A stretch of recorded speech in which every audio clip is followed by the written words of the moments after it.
السلام علیکم ورحمۃ اللہ وبرکاتہ۔ ناظرین، نماز کیا ہے؟ نماز پڑھنے سے بندے کو کیا حاصل ہوتا ہے؟ نماز پڑھنے کے کیا کیا فائدے ہیں؟ نماز پڑھنے سے کیا ملتا ہے؟ تو آج کی ویڈیو میں حضرت سید امین القادری کا بیان آپ کو سننا ہے، اور یہ بیان اگر آپ نے پورے بیان کو سن لیا نا تو نماز کیا ہے، نماز سے کیا ملتا ہے، نماز سے کیا فائدہ حاصل ہوتا ہے، یہ ساری باتیں انشاءاللہ آپ کو سمجھ میں آ جائے گی۔ ایک مرتبہ حضرت سید امین القادری کا بیان سنیے ضرور۔ برباد ہوں گے۔ پہلی وجہ، جس وقت مسلمان نماز کے اندر غفلت کریں، سستی کریں۔ اب آپ یہاں سوچیں، اتنا بڑا مجمع یہاں پر موجود ہے، ذرا غور کیجئے کہ اگر لوگوں کو نماز کی دعوت دی جاتی ہے تو لوگ بڑی سادگی کے ساتھ کہتے ہیں مولانا ٹائم نہیں ملتا میں نماز پڑھنے کے لیے۔ میرے بھائیوں، آپ نے نماز کو سمجھا کیا ہے کہ ٹائم ملے گا تو ہم نماز پڑھیں گے؟ کیا ہم کھانے کے لیے ٹائم نہیں نکالتے؟ کیا ہم سونے کے لیے ٹائم نہیں نکالتے؟ کیا ہم وہ اپنے پیٹ کی گندگی اور غلاظت کو دور کرنے کے لیے ٹائم نہیں نکالتے؟ کیا ہم اپنے بیوی بچوں کے لیے ٹائم نہیں نکالتے؟ کیا ہم اپنے احباب کے لیے ٹائم نہیں نکالتے؟ سب کے لیے ٹائم نکالتے ہو، رب کے لیے ٹائم نہیں نکالتے ہو، اور پھر کہتے ہو کہ ٹائم نہیں ملتا۔ اچھی طرح یاد رکھنا، تو احادیث سن لے تاکہ آپ کو پتا چلے۔ اللہ اکبر! بے نمازی کو نہ زمین کے اوپر سکون ہے نہ زمین کے اندر سکون ہے۔ یہاں تو وہ زمین پر رہے گا تو اس کی وجہ سے بستی تباہ ہوگی، اور وہ جب زمین کے اندر جائے گا تو اللہ اکبر وہ دردناک عذاب ہے۔ اللہ کے رسول صلی اللہ علیہ وآلہ وسلم نے اتنا دردناک عذاب بیان فرمایا ہے کہ کلیجہ منہ کو آتا ہے۔ اللہ اکبر! میرے آقا صلی اللہ علیہ وآلہ وسلم کے غلاموں، اللہ کے سچے رسول صادق و مصدوق صلی اللہ علیہ وآلہ وسلم ارشاد فرماتے ہیں سیدنا ابو ہریرہ سے، ابو ہریرہ بے نمازی کے قریب بیٹھا بھی نہ کرو۔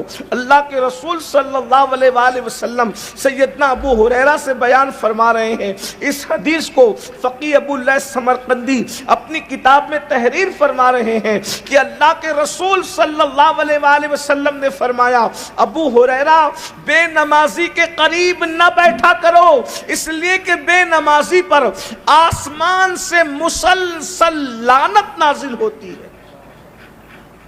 بے نمازی پر آسمان سے لعنت نازل ہوتی، یعنی کہ اگر بے نمازی کو برباد کرنے کے لیے کسی دشمن کی ضرورت نہیں ہے، یہ بے نمازی اپنے آپ کو برباد کرنے کے لیے خود کافی ہے۔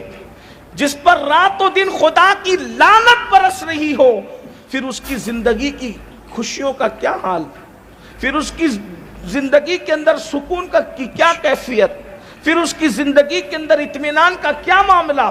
اللہ اکبر! ہر انسان اپنے بچوں کے مستقبل کو بہتر بنانا چاہتا ہے، لیکن کتنے لوگ ہیں جو اپنے بچوں کو نمازی بنانا چاہتے ہیں؟ یاد رکھنا، ڈاکٹر بنا دیا، انجینئر بنا دیا، ٹیچر بنا دیا، مالدار بنا دیا، تاجر بنا دیا، سب کچھ بنا دیا، اگر نمازی نہیں بنایا تو تم نے اپنے بچوں کے مستقبل کے ساتھ کھلواڑ کیا، اور خود بھی نمازی نہ بنے تو بھی اپنے مستقبل کے ساتھ تم نے کھلواڑ کیا۔ مائیں اور بہنیں بھی یہاں پر موجود ہیں، ظاہر سی بات ہے، نہ یہ میری بات ہے نہ کسی اور کی بات ہے، اللہ کے سچے رسول صلی اللہ علیہ وآلہ وسلم کا فرمان ہے۔ اللہ اکبر! حضرت خواجہ عثمان ہرونی بستیوں کی بربادی کے لیے سب سے پہلی وجہ نماز کا ترک بیان فرما رہے ہیں، اور فقیہ ابو اللیث سمرقندی حدیث حضرت ابو ہریرہ سے نقل فرما رہے ہیں کہ اللہ کے رسول علیہ السلام نے فرمایا بے نمازی کے ساتھ نہ بیٹھا کرو، بے نمازی کے بازو میں نہ بیٹھا کرو، بلکہ اللہ کے رسول علیہ الصلوۃ والتسلیم نے تو ایک مقام پر یہ بھی ارشاد فرمایا کہ جو لوگ نماز نہیں پڑھتے ان کو اپنی زکوٰۃ بھی نہ دیا کرو، اپنی خیرات سے ان کو حصہ بھی نہ دیا کرو۔ آپ غور فرمائیں کتنی بیزاری کا اظہار فرما رہے ہیں اللہ کے رسول صلی اللہ تعالی علیہ وآلہ وسلم۔ اللہ اکبر! آج مسلمانوں کو کیا ہو گیا؟ مسجدوں سے تعلق ہی نہ رہا، مسجدوں سے دوریاں بڑھتی جا رہی ہے۔ میرے آقا صلی اللہ علیہ وآلہ وسلم کے پیارے دیوانوں، ایک مقام پر اللہ کے حبیب علیہ السلام اپنے صحابہ سے کہتے ہیں اے میرے صحابہ تم یوں دعا کیا کرو، اللہ ہمیں بدبخت مت بنانا، ہمیں محروم نہ کرنا، نہ بدبخت روکنا نہ محروم کر۔ صحابہ کرام کو میرے آقا دعا سکھا رہے ہیں، پھر خود ہی فرماتے ہیں اے میرے صحابہ کیا تم مجھ سے یہ نہیں پوچھو گے کہ بدبخت کون ہوتا ہے اور محروم کون ہوتا ہے؟ اب آپ بتائیے، بدبخت وہی تو ہوگا، اللہ اکبر، بدبختی کون چاہتا ہے؟ بدبخت وہ ہوگا جس سے کچھ نہ ملے، محروم وہ ہوگا جس سے کچھ نہ ملے۔ اس لیے کہ جب وقت بیدار ہوتا ہے تو انسان کو کچھ ملتا ہے۔ نعمتیں کب ملتی ہے؟ جب وقت بیدار ہوتا ہے۔ آدمی بدبخت ہونے کی بجائے جب خوش بخت ہو، نیک بخت ہو، تب اس کو نعمتیں ملتی ہے۔ جو محروم نہیں ہوتا تو اس کو نعمتیں ملتی ہے۔ آقا ارشاد فرماتے ہیں صحابہ کرام سے کہ دعا کیا کرو نہ خدا تمہیں بدبخت کرے نہ تمہیں محروم کرے، اور اس کے بعد پھر خود ہی فرماتے ہیں مجھ سے سوال کیوں نہیں کرتے، مجھ سے پوچھتے کیوں نہیں کہ بدبخت کون ہوتا ہے، محروم کون ہوتا ہے؟ تو صحابہ کرام نے عرض کیا یا رسول اللہ صلی اللہ علیہ وآلہ وسلم یہ بدبخت اور محروم کون ہوتا ہے؟ تو اللہ کے رسول ارشاد فرماتے ہیں جو جان بوجھ کر نماز کو ترک کر دیتا ہے وہ بدبخت بھی ہوتا ہے، وہ محروم بھی ہوتا ہے۔ آج قسمت کھلنے کے لیے دعائیں کی جاتی، وقت بیدار کرنے کے لیے دعائیں کی جاتی، گڑ گڑایا جاتا ہے۔ آقا فرمانے نماز چھوڑنے والا ہی تو بدبخت ہے، نماز چھوڑنے والا ہی تو محروم ہے۔ مائیں اور بہنیں بھی بڑی تعداد میں موجود ہیں، ہماری مائیں اور بہنیں یہ بھی دین سے کوسوں دور، نماز سے کوسوں دور، بلکہ اگر ماں نمازی ہو جائے تو شاید بچوں کو نماز کی تقریر کی ضرورت ہی نہ پڑے۔ اگر مائیں نماز کی پابند ہو جائے تو یہ عنوانات جلسوں کے ختم ہو جائیں گے۔ جب ماں نمازی ہوگی تو کسی بچے کے لیے نماز پر تقریر کرنے کی ضرورت ہی نہیں پڑے گی۔ پہلی بات تو مسلمانوں کے جلسے میں یہ عنوان کہ نماز پڑھو، یہ بھی حیرت کی بات ہے، اس لیے کہ جو مسلمان ہوگا وہ نمازی ہوگا۔ بھائی کچھ نہ کچھ کسی نہ کسی قوم کا ممبر بننے کے لیے کوئی نہ کوئی تو شرط ہوتی ہے۔ مجھے حیرت ہے کہ آدمی اگر کوئی چھوٹی سی کلب، چھوٹی سی تنظیم، چھوٹی سی تحریک کا بھی حصہ بنے تو اس کے لیے بھی تو کوئی شرط ہوتی ہے، لیکن یہ قوم کو ہو کیا گیا ہے کہ مسلمان ہونے کے لیے ان کے لیے کچھ بھی ضروری نہیں ہے۔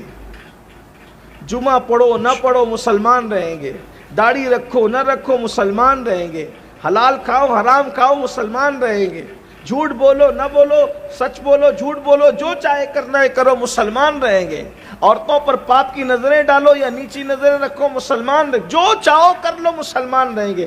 مسلمانیت کسی طرح سے آپ کی ختم نہیں ہوگی، یہ حال ہے۔ آپ غور فرمائیں، کم سے کم اتنا تو سوچ لیا ہوتا کہ انسان کوئی چھوٹے موٹے ادارے سے جڑتا ہے اس کے لیے بھی کچھ شرائط ہوتی ہے کہ یہ کرو گے تو ہی ہمارے ادارے سے جڑو گے۔ آپ کو کیا کبھی احساس نہیں ہوتا آخر ہم نے اسلام پر کتنا عمل کیا اور کیا عمل کیا، اور ہم نے کلمے کے تقاضے کو کتنا پورا کیا؟ کیا اللہ کے رسول صلی اللہ علیہ وآلہ وسلم کا یہ فرمان ہمارے کانوں سے نہیں ٹکرایا؟ من ترک الصلاۃ متعمدا فقد کفر، کہ جس نے جان بوجھ کے نماز چھوڑ دیا وہ کفر کی حد تک پہنچ گیا۔ اللہ کے رسول صلی اللہ علیہ وآلہ وسلم فرمانے جس نے نماز جان بوجھ کے چھوڑ دیا اس نے کافروں جیسا کام کیا، کفر کی حد تک وہ پہنچ گیا۔ حنفی ہونے کے اعتبار سے ہم بے نمازی کو ڈائریکٹ کافر تو نہیں کہتے اور نہ ہی ہم کہہ سکتے ہیں، لیکن اللہ کے بندوں کبھی سوچا جو نماز میں غفلت کرتے ہیں؟ بزرگوں نے فرمایا جب وہ مریں گے تو قریب المرگ ڈر لگتا ہے کہ اللہ ان کا ایمان چھین لے گا، اور ایک وقت کی نماز کے لیے صرف 10 منٹ کا ٹائم لگتا ہے، 10 منٹ سے زیادہ کا ٹائم نہیں لگتا نماز کے لیے۔ اگر ہم 5 نمازوں کا ٹائم نکال لیں تو 24 گھنٹے میں سے کل 50 منٹ ہے جس میں ہم نے اللہ کی بارگاہ میں حاضر ہونا۔ اور فائدے کتنے فائدے. اللہ اکبر. قرآن کہہ رہا ہے فائدے جاننا چاہتے ہو نماز کے؟ قد افلح من تزکا وذکر اسم ربہ فصلی. وہ لوگ کامیاب ہو گئے جنہوں نے اپنے من کو پاک کیا، اللہ کا ذکر کیا اور نمازی بن گئے. یعنی دنیا کی بھی کامیابی ہے، آخرت کی بھی کامیابی ہے. اور بڑی بات، یہ تو کامیابی تو ہے ہی ہے. آج گناہ سے ہر انسان چھٹکارا چاہتا ہے. قرآن کہتا ہے ان الصلاۃ تنہا عن الفحشاء والمنکر، کہ بے شک نماز ہر برائی اور بے حیائی سے روک لیتی. اور اگر نماز نہ پڑھو تو اللہ کے رسول صلی اللہ علیہ وآلہ وسلم ارشاد فرماتے ہیں جو نماز چھوڑ دے. اس روایت پر تھوڑی توجہ کریں. ویسے تو آپ بہت توجہ سے سن رہے ہیں ماشاءاللہ، اللہ آپ کو جزائے خیر دے، لیکن اس پر تھوڑا غور کر لیں. اللہ کے رسول صلی اللہ علیہ وآلہ وسلم فرماتے ہیں جس نے جان بوجھ کر نماز چھوڑ دیا اللہ اس کو اپنی امان سے باہر کر دیتے ہیں. یعنی اب اس کے ساتھ اللہ کی پناہ، اللہ کی امان کی چادر اس کے سر پہ نہ رہے گی. اللہ رب العزت نے اپنی امان سے اس کو باہر کر دیا. یعنی اللہ پاک کتنا ناراض ہے بے نمازی سے کہ اللہ اپنی امان کی چادر اس سے ہٹا لیتا ہے. اللہ اپنا دست قدرت جو امان کا اس سے ہٹا لیتا ہے. اس کو اللہ کی امان، اللہ اکبر.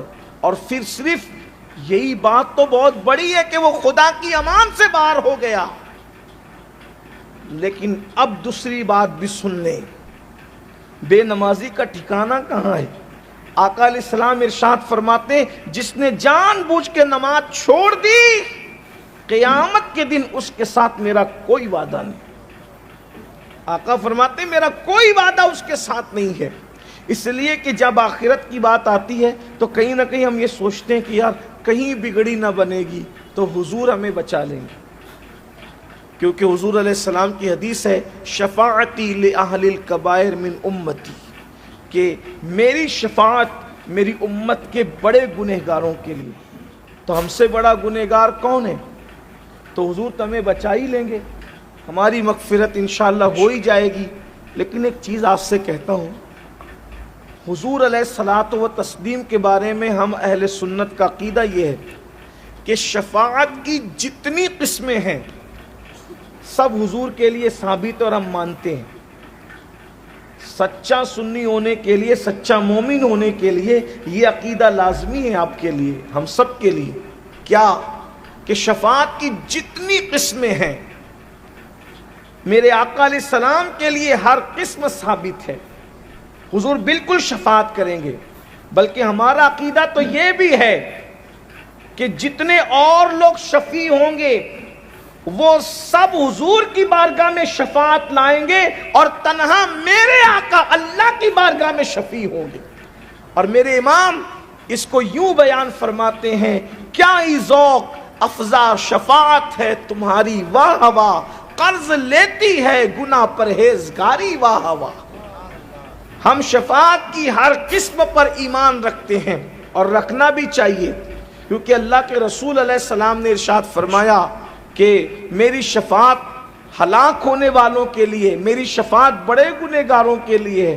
لیکن اب آئیے، اللہ کے رسول صلی اللہ علیہ وآلہ وسلم کے یہ سارے فرامین حق ہے، لیکن اگر آپ یہ سوچتے ہیں کہ ہم نماز چھوڑ دیں، نماز ترک کر دیں، تو اللہ کے رسول علیہ السلام یہ بھی فرما رہے ہیں کہ جس نے جان بوجھ کر نماز چھوڑ دی قیامت کے دن اس کے ساتھ میرا کوئی وعدہ نہیں.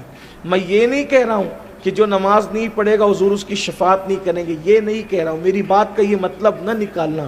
لیکن اللہ کے رسول علیہ السلام نے یہ ضرور فرمایا. آقا علیہ السلام فرماتے ہیں جس نے جان بوجھ کر نماز چھوڑ دی قیامت کے دن اس کے ساتھ میرا کوئی وعدہ نہیں. ذرا تصور میں لائیں، جب ماں بیٹے سے بھاگ رہی ہوگی، جب بیٹا باپ کو پہچاننے سے انکار کر رہا ہوگا، جب زمین شعلے اگل رہی ہوگی، آسمان آگ برسا رہا ہوگا، رشتے اور ناطے خون کے ٹوٹ چکے ہوں گے، کنبہ قرابت داری